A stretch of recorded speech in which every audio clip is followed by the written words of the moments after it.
Hi guys, good afternoon. I hope everyone's staying dry. My name is Albert. I'm zooming you from BMCC. I'm usually at home in my pajamas, but today I'm dressed up and I'm ready to present. This is something that I've been working on ever since I started working at BMCC in 2015. This is my sixth round with the scholarship. So BMCC has had it for 7 years. We were with the scholarship when they were creating the scholarship. So we were at the ground floor. It used to be only 4 schools who had in CUNY, and now it's all of the CUNY schools except for I guess the graduate school, school of labor, and the journalism school and the medical school, but everyone else in CUNY has it. This is a scholarship that exists in other states, but it just so happens to be only CUNY, in New York State. But there are other states with partnerships. So the scholarship is about it's $33,000 for tuition, and it's $4,000 for stipends. So the partner colleges have to be able to graduate students in time. So that's why a lot of students asking about like, oh, what about SUNY? What about NYU? What about these other schools? And the money that the scholarship would provide would not be enough to cover the 4 years of college for students, right? So this presentation is a little bit different than the other presentations I do. I usually give them to students. I usually give them to applicants. And I was told that, hey, you have to assume that the folks that are working with the students for this presentation, they've seen the scholarship before. Then it's not brand new for them. So I definitely want to talk about some of the tips and some of the things that I see on my end, share it with you so that you could be a better supporter. You could be a better, I guess, influencer on the students. You could be a better coach for the students because you'll be able to know what else is going on behind the scenes, right? So again, like, we have a very close relationship with the scholarship. Actually, the regional rep, Hain Lee, is actually a former CUNY staff for research, and she's moved on, but she still represents the New York region. So, we do have CUNY people in their, sphere. The scholarship is managed by ISTS, which is an organization that also manages the New York State Dream Act. So there's some overlap in what this national scholarship is doing and how it has influenced even our Dream Act. Because they do sit on like very similar circles, and they have these conversations. So this is something that I didn't go to school to learn about this, but it was something that I did learn in grad school. And then when I came to BMCC, it was something that I was focusing on. So this is really what I do on campus. So I wanted to share some of this insider information with you guys. And if you guys do not like Star Wars, I'm really sorry. I'm actually more of a Star Trek guy, but just the do or do not part got me. So I went with Yoda on this one. I'm so sorry. Am I able to click? Yes. Okay. So great. Okay, so the do's, right? So you don't have to do everything, but these are some of the things to keep in mind that would be very helpful for students. I'm just going to minimize this so that, and of course, we're going to be on this page for a minute, so you don't have to, and I'm going to share this PowerPoint with you guys, so you don't have to, feel like you need to copy it down. The number one thing that I would say is always get the high school transcript, the final transcript for students ready. If you have a student that you're working with that got a GED or a high school equivalency, you can get a copy of that. They actually rank students based on the GPA that they receive from their school. If you are working with a student who has a GED or a higher high school equivalency, they actually don't grade that. So anyone who passes it has the same chance of getting the scholarship as anyone else based on that. There's no score for the GED, but for the high school, they do convert the GPA. So this is one thing that most people don't know about the scholarship unless you actually fill out the application, because it's a national scholarship, and a lot of places actually give students grades on the 4-point scale. As a New York City product, I know that most high schools score on a scale of 0 to 100. right? 65 is passing, 100 is amazing. But students don't realize that when they see the scholarship and they're looking at the requirements, it tells them, oh, you need a 2.5 or higher. And students are confused because they've never seen a 4-point scale before. So if they do go to go to a college calculator, they're going to calculate it based on how college grades go, right? You got an A, that's a 4. You got a B, that's a 3. You got a C, that's a 2, right? But this scholarship actually doesn't grade it based on the college conversion. It's whatever the number you have as a GPA divided by 25, right? So you know that an 85 student is a B student, right? But according to the way that they calculate it, a student with a 75 GPA is getting a 3, right? So basically, if you are working with a student who has a 65 GPA or higher, technically they're eligible for the scholarship. But if a lot of people apply and they don't seem like a very strong candidate, they may not be considered, right? So the other thing that you have to think about is that, students tend to, like they see that, oh, it's the minimum requirement. They see like, oh, this might not be for me. I would say just complete it, right? A lot of students who start this application, they don't finish it. There could be so many reasons, right? Maybe they're not eligible for it. They started, they didn't finish, right? Maybe they forgot to finish it. Maybe the essay tripped them up. Maybe it's just too much work for them. Whatever the reason is, if you're working with a student who has struggled to do well in school and does believe that they're going to go to college, did apply to get into a college, did get into a college, and they're like, how do I pay for this? And if they get this, and they work through it, they can, right? So I have a lot of students that come through BMCC that do a lot of the remedial work before they get to college. So that's like another step for them to kind of like mature academically. So, when you're picking the college, the partner college, that's also really important, because if your grades are not good enough to get into Baruch or Hunter or John Jay, and you say that that's the school I want to go to, you're going to be competing with those students when they review that college. They're going to be like, okay, Hunter got 100 applicants, we're going to give them 20 spots, you're going to be competing against them, right? So that's something you want to think about. Students, I don't know if students understand this, but BMCC has something that is not only is it not selective, it's almost open enrollment. As long as you finish a high school degree or a college degree, you're eligible to get into this college unless you owe another college money or you've been dismissed at another college and there has to be a process for readmission. Other than that, like, this is a college, like the mission is to serve everyone. So you have to think about that student. If you have a very strong student, they're not going to want to go to a 2-year college and then transfer to a 4-year college. They want to start and finish at this college that they want to fall in love with, right? So you got to know the student. When you're working with students, yes, you can, tell them, like, yeah, it might be easier for you to get into a community college, but if you know that that's a rock star student and is competitive, then I would say, please push that student to the school that they want to finish at, right? Another thing that you definitely want to get, so I'm saying the high school transcript is something that students sometimes finish the application and they're still waiting for it and they can never upload the document. Maybe because the high school lost it or they lost it or they're trying to get it, but it's COVID, the phone number doesn't work, I can't show up at the school. So that's the first step that you're going to do, right? High schools usually keep up to 7 years of records. So if you're asking for a transcript, they may be able to email it to you or you might be able to pick it up, right? But you definitely want to do it right now because the application opens in November, the application ends in March or a week before March. I think last year they kind of switched up the deadline. So that's one. Two, taxes, right? In the beginning, students used to have to upload their 1040 taxes. They no longer ask students to upload their taxes. They're asking students to report their taxes, right? So I'm not telling people to lie, right? But if you don't have an actual number, if your parents don't actually file taxes and you're estimating, nobody's going to know. They're not going to know, right?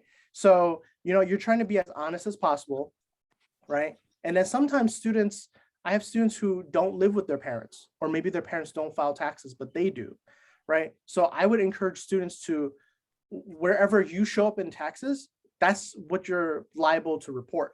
So if you're making $20,000 and your parents are making $60,000 or $40,000, and then your sister or your cousin or your aunt or whoever else lives in the household with you, do not include them in your total household income, right? So if you're being claimed by your parents, use your parents' number.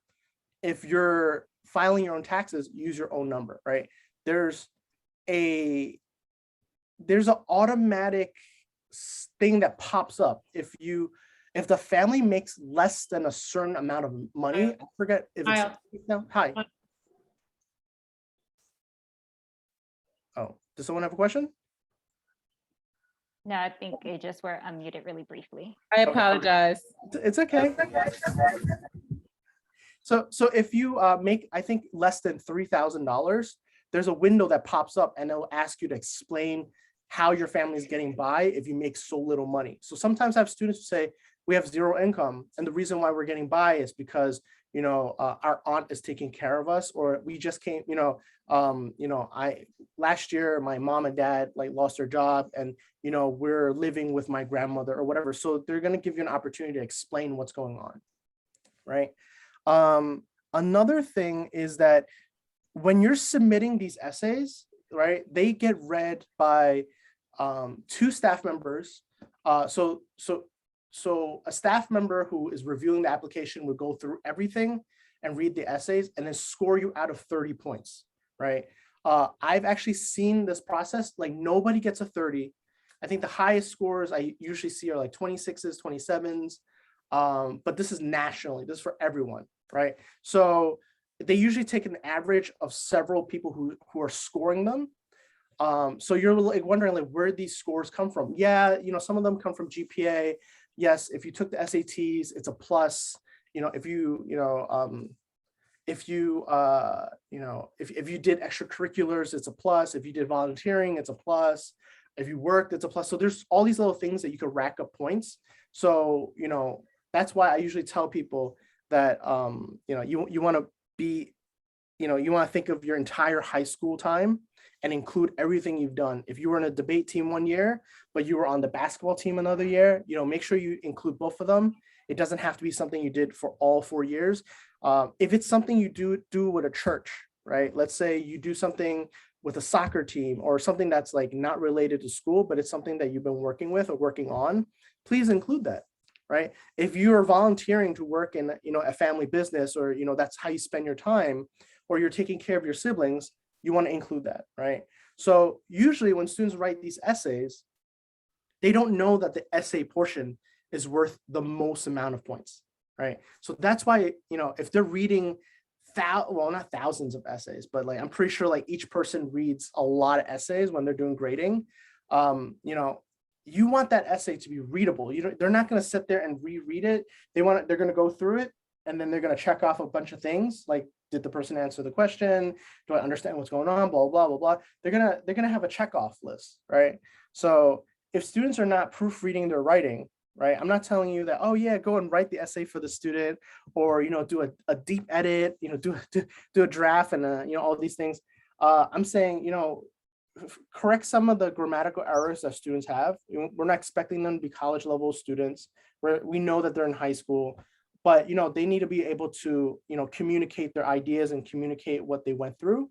So the proofreading piece is something that you can do for a student that other students who are applying without any help, they're not getting that, right? So that by itself is actually helping students by a lot, right? And again, the essays, I usually tell students, each essay like might take up to 3 days, right? Depending on like how thorough you want to be with the writing part and the editing part, expect to spend 3 days on each section, right? Something else that students don't always do when they apply for the scholarship is they should talk to the scholar advisor at the school. So every college that is a partner college has a team that on that campus that works with students, right? So if you were a student and you're really interested in, let's say John Jay, right? And I don't know John Jay very well, right? it makes sense for you to talk to the John Jay person to say, hey, in high school, I took these classes, will it transfer over? Will it go towards this degree? When I get this degree and I plan to do a graduate degree in this, or I plan to go to law school, does that major make sense? Because some of those answers will help students write their essays and will help students complete their forms, right? Because the form will ask, what school do you want to go to? What do you want to major? What is your ideal profession? Why do you want to do it? How does that, positively impact your community, right? So if a student has a better idea of like what they want to do academically, and they can tell you kind of like where they're going to go career-wise, that's going to be like a lot of points on the essay part. So that's why I think it's important for students to actually get in there, talk to the admissions team or talk to the scholar advisor, right? So that they could get a better idea of like, oh, okay, so I see myself as someone who is majoring in this, I will do this, and then, it will set me up for this. And, this is what I want to do. And the thing that's stopping me, the obstacle that's stopping me is, this, right? So you have a better idea, like as long as you can be clear about like your unique situation, that's what you're going to do, right? Let me move this around. Okay. Right. So again, like that's what they want to know. They want to know that a student has thoroughly thought this all out and they have a plan and they're going to execute it. They just need a little support. And that's what they're looking for, right? They don't have like a favorite college. They don't have like, caps for certain schools, right? They're really looking, they may compare a community college student applicant different than a four-year college student application differently. But again, like there are no special caps on any of the schools. It's really about, how many applications go in. Okay. So the do nots, right? So please do not submit an application with documents missing or with certain fields unanswered. The application is dynamic. It does save every time you go from page to page. But if you submit it with missing information, it may not stop you from doing it. The application will go through. Usually, if you're lucky, someone will see it and will contact you and say, hey, the document that you submitted, that's not what we're looking for. We're looking for a transcript, not a report card. We're looking for a transcript, not a, we're looking for a transcript that shows your GPA, right? And it's not showing our GPA, please resubmit, right? So students usually don't know this, but the application, once you submit it, you can always go back and edit it, right? So that's why it's important for students to kind of like watch their application, because when you submit it, it's going to be submitted, right? It's going to be yellow, but you can always go back and change things. And then when it's green completed, it means that everything that you needed to submit, they've received. So sometimes students leave it on yellow and they never know that they're missing something, right? So I think the big documents that students are submitting is if you took the SAT or ACT and you have that document that you want to share, you can upload that, right? The other thing is proof of graduation or transcript. So that's something you want to upload. If you have a GED, you're going to upload the GED diploma. If you have a high school degree, then you're going to upload your high school transcript, right? You're not submitting any of your taxes. I'm just saying you want to have that ready because they're going to ask you to self-report that information. Okay. Albert, before you go, there's been a few questions regarding eligibility. So the question that has been repeated is the scholarship open also to students who already started school or only for students matriculating from high school? So if a student's already enrolled in CUNY, could they apply? It is open to students who are in CUNY, right? So there's two scholarships. There is the full scholarship, and then there's the transfer scholarship, right? So the transfer scholarship is designed for students who are about to finish their associate's degree, and they want to go to to finish their bachelor's degree. Those students can apply, right? So they give you $29,000 for that one, and it's really meant for students who are starting at a senior college next fall, right? And they have 3 years to finish their degree. The other one is for students who are either high school or GED or current college students who have less than 21 credits, right? So if you're a student who has less than 21 credits, usually like if this is your first term of school or second term of school, then you could apply for the scholarship, you could get it, but the money is not going to kick in until the summer of 2022, right? Because they're not going to notify you that you got the scholarship until April or May. And then the second they tell you, then you can access your funds whenever you want, right? So I have students in the past who were like, oh, I got the scholarship, I want to start, this summer, right? It's not advised, but like if you're saying, hey, I really want to do it, I'm not going to stop you from doing it, but you just need to know that, you have 3 years to complete your associate's degree. So if you're someone who takes on classes and then withdraws, takes on classes and fails and retakes them, then it's going to slow down your process. But I do have some students who are like, I got to get the ball rolling. I'm not planning to work this summer. I have nothing to do. I'm a very strong student and I can get this done. Then go for it, right? So the thing is 21 credits or less. Does that answer the question? I believe so. And just for a brief overview for those who aren't as familiar with the scholarship, what are the eligibility requirements? Can you just repeat that in case anybody joined late? So the scholarship is for students who have entered the country before November 1st, 2016. It's for students who are eligible for in-state or in-city tuition. So this is another tricky thing that they don't really, it's like a New York City issue, not really anywhere else. If you go to a 4-year college in CUNY, it is based on in-state or out-of-state tuition rate, right? If you go to school in New York City, it's based on in-city or out-of-state rate, right? Because the city of New York is where the tax dollars are collected for community college.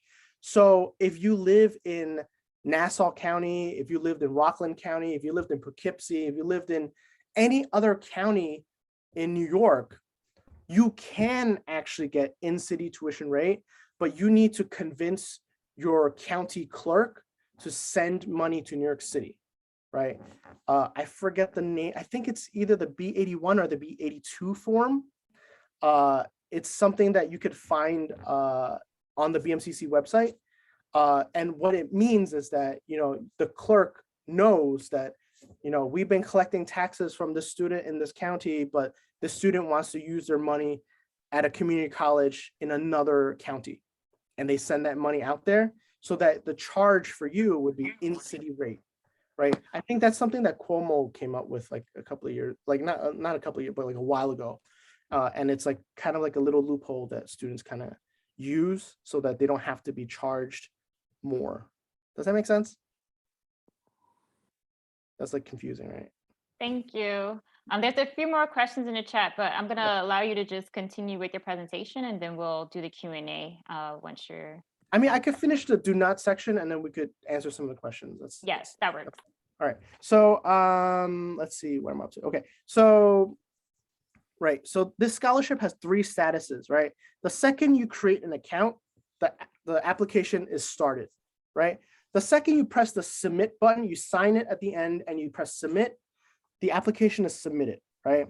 But when it's submitted, there's a certain amount of time that someone is going to go in there. Usually within 48 hours, someone actually goes in there and looks at all the documents to see if they're the right documents before they accept it or deny it. Students always have the ability to go back and correct it or resubmit things. So for example, I've had students in the past who submitted an application and then got new grades and the new grades look really good and they want to go back and redo the application.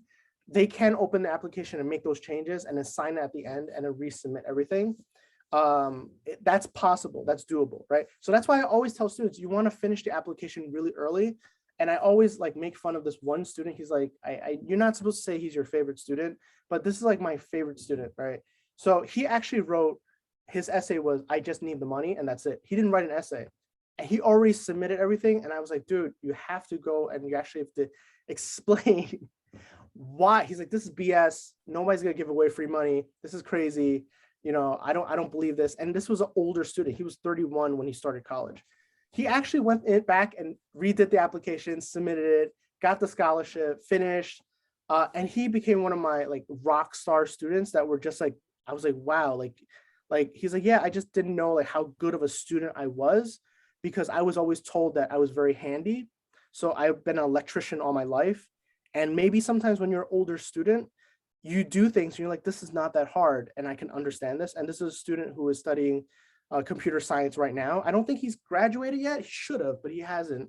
But this is, this is this, I mean, there's like other things with that student, but this is like the one time where I'm like, you really wrote like 4 words for your essay? Yes. I'm like, you're not going to get the award. He's like, I'm not going to get the award anyway. I'm like, no, submit it. You're going to get the award. Like you have a really good story. You told me a great story.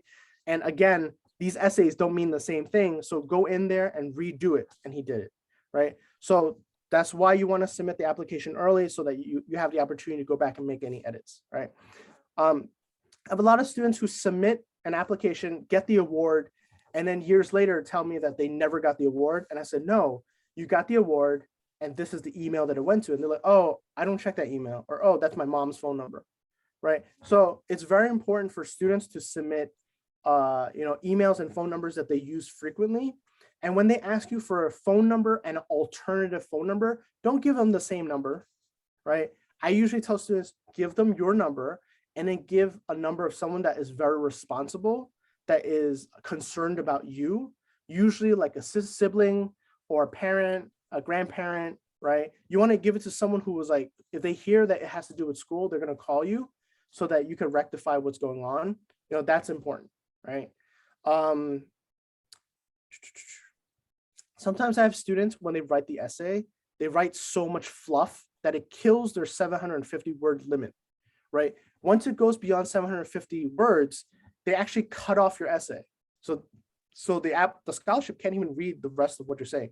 So I have students talking about the weather and like, it was gray, it was raining the day that I got here, blah, blah, blah. But the thing is, that has nothing to do with the essay prompt, right? So it's really important if you're gonna have to be a little bit hard on your students and say, hey, I understand that this is really important to you, but the essay is asking you this about your obstacles, right? So this one thing that you're talking about isn't really part of that. And you need to, and this is like my least favorite question because I hear it all the time. Does it have to be 750 words?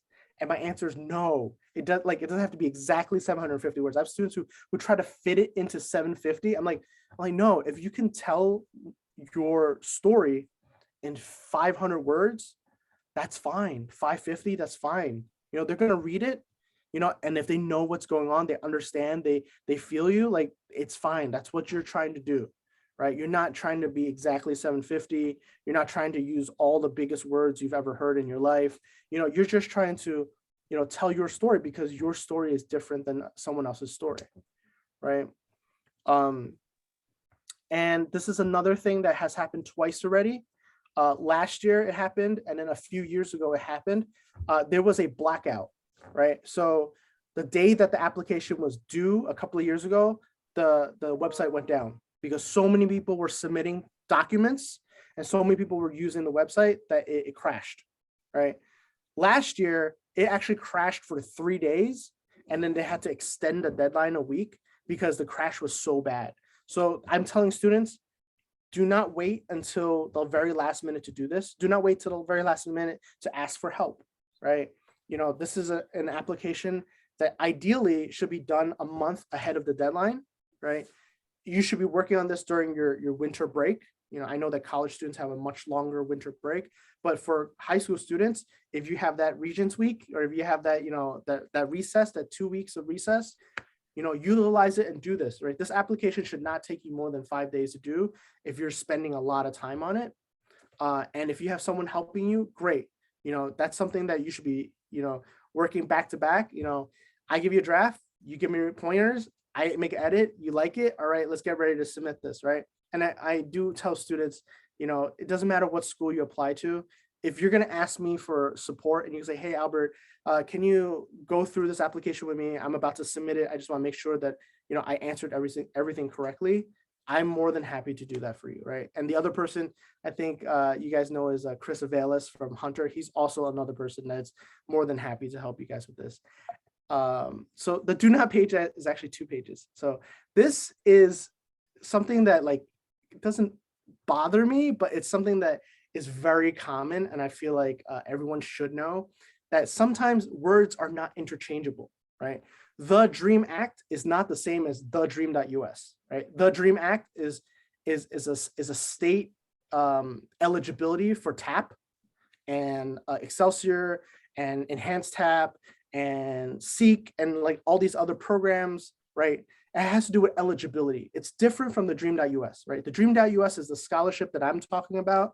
So there are 2 different things, and sometimes people confuse the 2. The Dream.us National Scholarship is not the same as the Dream.us Opportunity Scholarship, right? The Opportunity Scholarship is only for students who live in lockout states, right? So a lockout state is a state that does not allow students to attend college at the same rate as other in-state students, right? So an example is Georgia, right? Georgia will not allow students who are undocumented to go to school for in-state tuition rate, right? So that's why there are certain schools in the scholarship that will offer $80,000, right? For you to live, like they'll give you housing, right? They'll give you tuition coverage. I don't have the list because I don't work with the Opportunity Scholarship, but it's the same people.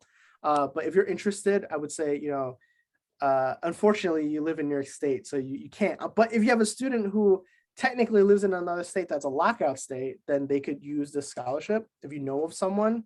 But for New York State students, the state of New York has partner colleges, and the application you would be applying for is the National Scholarship. Okay, so the National Scholarship is the regular one. The Opportunity one is like a little special, and it actually has really little awards, so it's not that great of a chance, but it's a great opportunity if you just happen to live somewhere that doesn't offer you in-state tuition rate, right? So a submitted application is different than a completed application, right? Because did I miss something? Did someone say something? Nope, I think you're good. Okay, so a submitted application is an application that will not be reviewed. A completed application is one that will be reviewed, right? A submitted application means that you submitted it, but it doesn't have everything. It doesn't have all the pieces, right? You need to have all the pieces in order for it to be considered, right? They're gonna, when the deadline comes, they usually have a team of people who will call or try to contact people who have incomplete applications to submit their stuff. Like they may extend the deadline for like a day so that you could get it in. But if you don't have it, like they're gonna skip you, right? Another big difference is citizenship and residency, right? So this is a question on the application. And a lot of times I'm sitting there with a student and they're filling out the application and they put in the wrong thing, right? So they say, I'm not a resident. I'm like, where do you live? I live in Brooklyn. I'm like, okay, so Brooklyn is part of New York State. So you are a resident of the state. No, but I don't have a green card. I'm like, no, it has nothing to do with, your status, right? Residency has to do with where you live, right? And in New York State, if you went to a New York City high school, you're automatically eligible for residency. They don't check all the other things, right? So it only gets tricky, when you have a student who, didn't grow up in New York City or didn't graduate from New York City high school, and then they're applying for New York State residency for school, and then they don't get it, right? So when you're working with your students, that could be like a major thing, like, hey, did you start and finish high school in New York City? And if they say yes, then you're like, okay, then say yes for residency.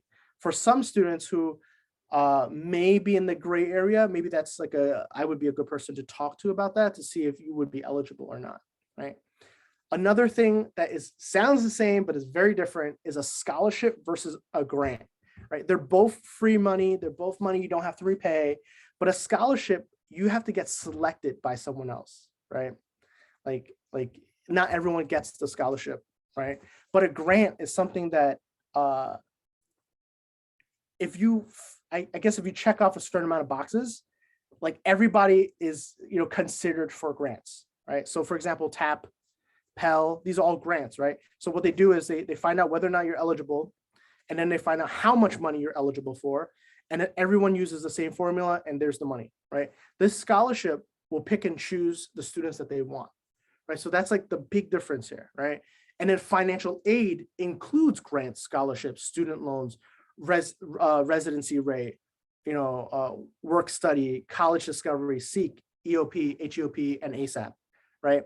The reason why I bring this up is sometimes students lose their financial aid in college and they don't realize what they have lost, right? So if your GPA is too low or your pace of progress is too slow, and then you're being told, oh, you need to appeal your financial aid, and students goes, I don't need to appeal my financial aid. Like, yes, you do, because if you don't appeal your financial aid, you lose all of these things, right?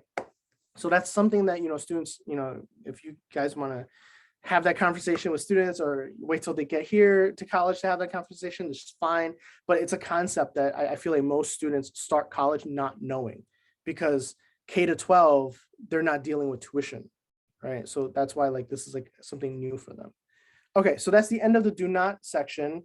I could do some questions right now if you guys have questions. Okay, so were there any questions in the chat that were not answered? Feel free to unmic yourself and ask them directly to Albert.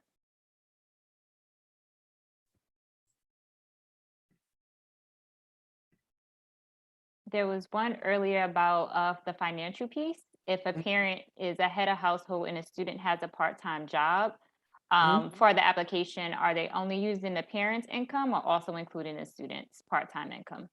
So I would say if the parent is the one that, if the student is a dependent and the student does not show up in the taxes, you would not include that.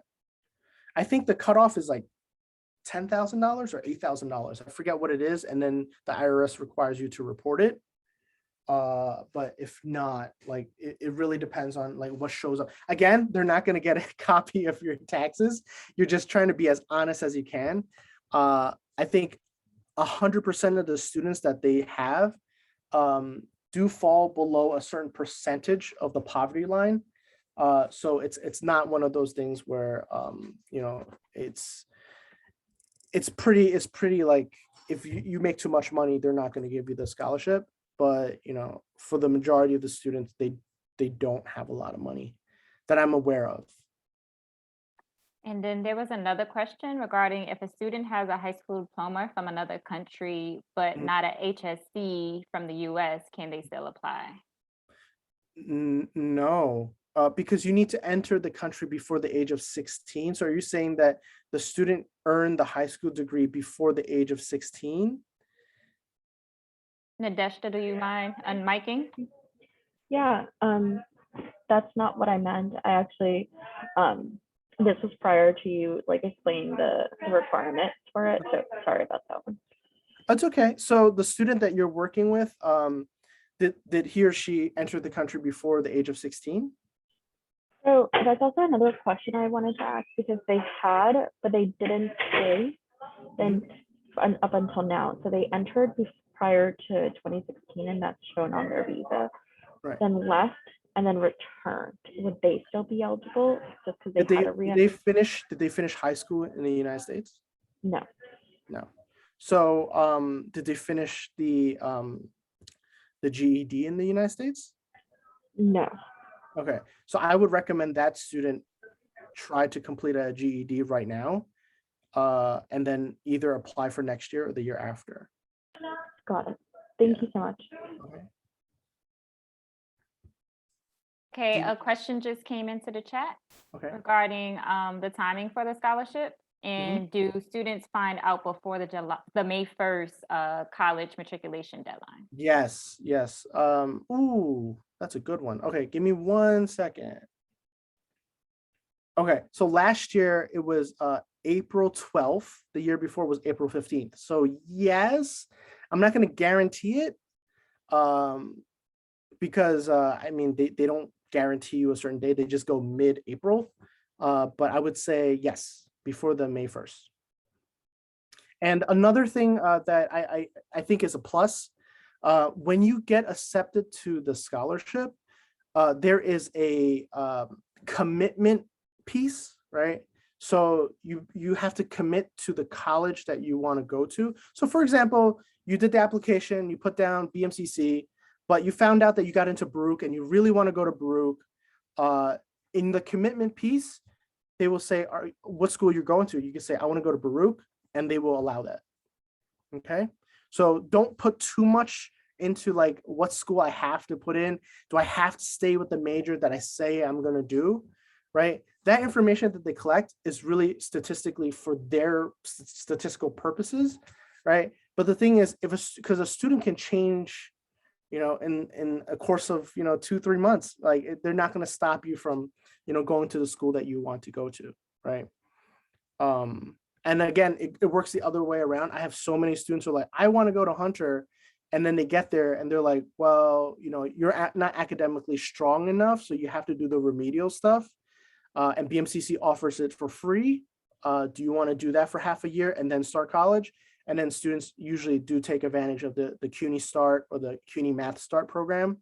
That way, they don't, they feel more comfortable and more confident because they've already had half a year of college before they start credit bearing classes. So that's usually like a smart move for students. I don't know if they're offered at every college, but I know that we have a rather large CUNY Start program. And there was a clarifying question regarding eligibility.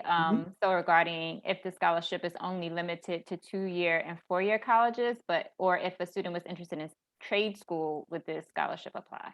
So it would have to be a partner college. I don't think New York State has any trade schools that they're partnered with, right? So if you go to the website, they actually give you the names of all 73 colleges that are partner colleges. If I think what may be helpful, if you're able to queue it up while you're still sharing screen, can you just show people how to get to the website for the Sure. application so they can support their students with that? And then I'll just queue up the next questions. Okay. Thank you all for sharing such thoughtful inquiries. We have another about 10 minutes or so of Q&A. So again, if you have any questions, please feel free to drop it into the chat, or just you can raise your hand feature and I can let you on mic. Am I sharing the screen? Hold on. I'm sorry. I have a very, I have a lot of stuff on my computer. All right, let's see. Okay, gotcha. So this is the dream.us website. This is the main page, right? What you want to do is you want to scroll down. You want to click the apply today button. Again, the application is not open yet, but this is the route to do it. So you would get to this point where this person is split in half, right? The national scholarship and the opportunity scholarship. And you're going to click the national side, right? And then this button right here will bring you to a special link for ISTS, right? So it's like you see this, there's like a preloaded code up here. Do you guys see that? So once you open this application, you do not need a program key. So usually if you open a regular ISTS account or form, they will say, oh, please put in the program key. But if you go through it this way, it will automatically generate that application for you, right? Because if a student is applying for the New York State DREAM Act, they're going to the same website, right? They're using the same platform, but again, they have a different link that you click that will automatically open the application that doesn't require a key, right? So just for this reason, I would say, wait until November 1st before, students start clicking this. I could just show you like what mine looks like. I'm lazy, so this is already logged in. So what? They just changed this. Oh, wow. Okay. So is the application live? Huh, interesting. Or is this just a dummy one that I could use? No, it has my name on it. Yeah, this might actually be the actual, I don't know. They didn't tell me it was live, so I wasn't expecting this to pop up. Usually they would bring me to a dashboard and it will tell me like all the applications I've opened in the past because sometimes I do like dummy applications. All right. So, so sorry. So sorry, I did not mean to do that. Okay. So if you're looking for the eligibility, this is where you would go, right? So again, back to the guy who's split in half, right? You go to National Scholarship, you scroll down, and right here it has eligibility criterias. The first part is for high school and GED graduates, right? And the second part is for community college graduates, right? So I'm guessing the most of you guys would be working with, students in high school or is new to college. So if you have DACA, TPS, or you're undocumented, but you entered before November 1st, 2016, you will be considered for the scholarship. I did ask the folks at the scholarship, because I have TPS students who entered this country at the age of 19, at the age of 20, at the age of 21, can they still get the scholarship? And even though it says TPS, they would not be eligible because they did not technically enter the country under the age of 16, right? So I'm trying to push for that change. They have not changed it. If you have a student who wants to try and apply anyways, they could do that. They could emphasize that in the essay. They could submit it. They could be rejected, or they may, be taken. They may take the student and just not like make a big issue. But I know that because the scholarship has contracted out ISTS to do this work, ISTS usually sticks to the letter of the scholarship policy, and they will probably not be super lenient with this part. But, again, with a lot of the new TPS countries coming up, my suspicion is that, in the future, we're going to have students who are above 16 applying for this, right? Yeah. And to that point, this is a great page to stick on. So there's two questions, just for clarification. So there's a question around if students had to prove that they entered before 16, or is it just their high school, transcript would serve to show that they. Yeah, the high school transcript is what they're going to be using to confirm that the student was here for high school. There's no document that students provide. It's really self-reporting that, yes, I came here before a certain age. Can you lie in the application? Yeah, I guess you could lie in the application. But they're gonna do the math, and they're gonna figure out whether or not, like, if you're, because I have students who are like, oh, I don't know exactly when I came into this country, but I think it was before I was 16. And I'm like, well, if it's that close, then you should just submit anyways. I'm sorry, I need to charge my computer before it falls asleep. So again, usually if you're working with students that who don't really know, or they're like, hey, I know I got here in 2016. I'm not 100% sure if it was before or after November. I would say, hey, it doesn't hurt to just submit the application and let them, reject you. I don't think, that's something that's such a big thing that they would stop you.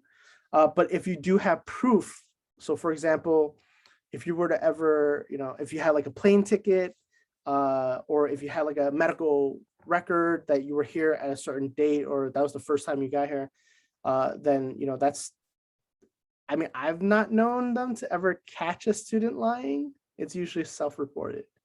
So they're not the US government. They don't have that kind of reach. They don't have that access to that database. The only thing that I've noticed that they've had is they have special software to detect when and where an application is submitted. So I've had a college counselor help two students submit the application from the same computer, and it was flagged. That's the only time I found out that they had some special tech.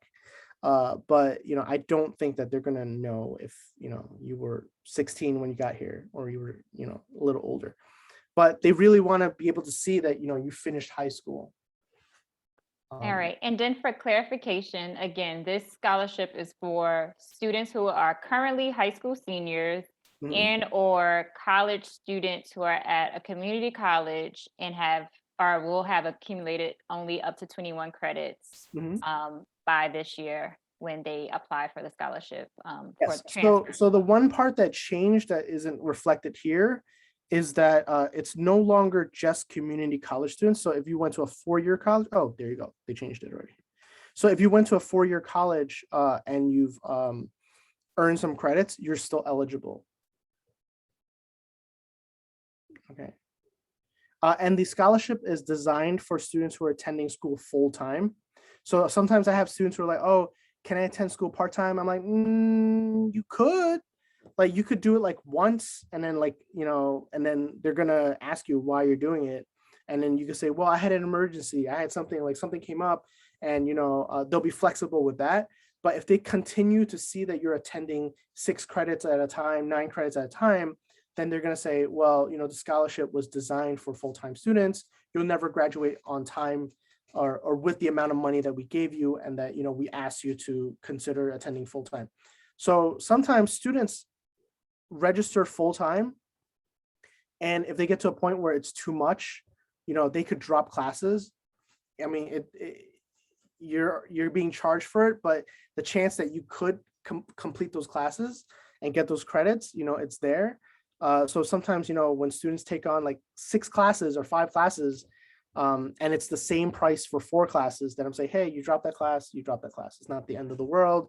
You didn't lose extra scholarship money. You were just kind of like trying to do a little bit more, but if you couldn't at the end of the day. Something that I want you guys to be mindful of is a student can have the Dream.US scholarship and the the New York State Dream Act, and can have the Dream.US scholarship. I have a lot of students who have both, right? They won't get money returned to them. They won't get a refund of money, but the Dream Act money, the state money, will go in first. Whatever is left over gets taken from their scholarship account. And then whatever doesn't get used gets kept in their kind of account so that they could use it in the future. So I usually tell students, winter classes and summer classes are not covered by TAP. So if you want to use your scholarship money then, that's fine, right? So, there's a new policy that you won't see here, and they changed it last year, is that in the past, fall and spring terms, the scholarship gives you $500 as a stipend, right? Since the pandemic, they've given $500 to every term you've attended school. So if you're going to school in the summer, if you're going to school in the winter, you're going to get an additional $500. So to kind of encourage you to, hey, if you're not going to work this January, and this $500 can help you get by, go to school, take that money, right? So like that's like another thing that they've added that I don't think is getting reflected over here. Okay, so and we're down to our final 3 minutes, so we're going to do a speed round of answers. So there was a question regarding could this scholarship be utilized for housing? So if a student wanted to live on campus or need to live on campus. No, it would not be used for housing. Okay. And then there was a question of, does a student have to complete the scholarship application every year? No. So or does it automatically renew? You apply it once and you have to renew it every year. I realized that my PowerPoint had more slides that I didn't cover. So so I wanted to like get some of those points through so that, you guys aren't, feel like, you're being left out. So, the quote is do or do not, but there's no try, right? So I added like a try section to it. Please encourage students to apply for the scholarship. CUNY gets about 1,000 applicants a year, and we get anywhere between 200 and 300 awards, right? That sounds like, oh, that's 1 in 5, 1 in 3. That sounds pretty good. It's actually there are better odds than that, because there are a lot of students who apply for the scholarship, don't complete the application, that are part of the 1,000, right? There are a lot of students who start the application and then realize they're not eligible. A lot of international students apply for this and they realize they're not eligible for it and they stop, right? And then there are also, so only about half of the applications that get started actually get completed. So your odds of getting this is closer to 1 in 2. So you actually have a great chance. I've had students in the past who applied multiple years and got it a second year, right?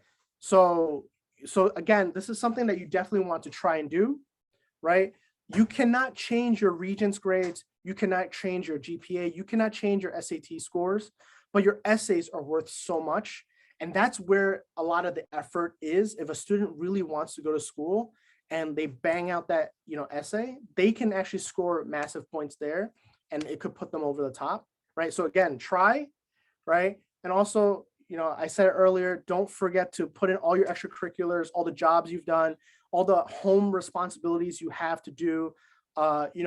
Never sell yourself short, because other people are including all of that information too, right? So something that is new with the scholarship is that I've been told, and they told me this last week, that last year they gave out 1,000 scholarships nationally. This year they're planning to give out 1,500 scholarships nationally, right? So this is great, because that means your chance of getting this is much higher, and you should definitely, push students to do this, right? And I've been working with the scholarship, and it's been, expanding and evolving over the years. And, it's gone from being a scholarship, tuition scholarship, to they're doing alumni stuff, they're doing emergency grants, they're doing DACA renewal grants, they're trying to incorporate, mental health resources, they're trying to do, Zoom sessions that explain what's going on in the news, what's going on in the Supreme Court. So they're adding more things as they go. And this is definitely something that, I think students who are in this area, they definitely, this will be very useful for them. I don't want to take away. Thank all you, your time. Albert. If you guys We're have any at more time. questions- It's at 3:00. So can you just let folks know how they can contact you if they have any follow-up questions? And also, there was a question regarding if there's a representative at each campus to provide support the way that you do, and how can Yes, they locate those there people? is. So I'm gonna, you know what, instead of giving you my email, I'm gonna give you the link to that page, right? So there's a special page. Let's see.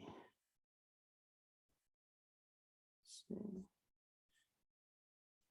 Scholar Hub. Okay. There we go. All right. So if you go to this link, you can see all of the partner colleges that the scholarship works with, and all the different folks on their campus.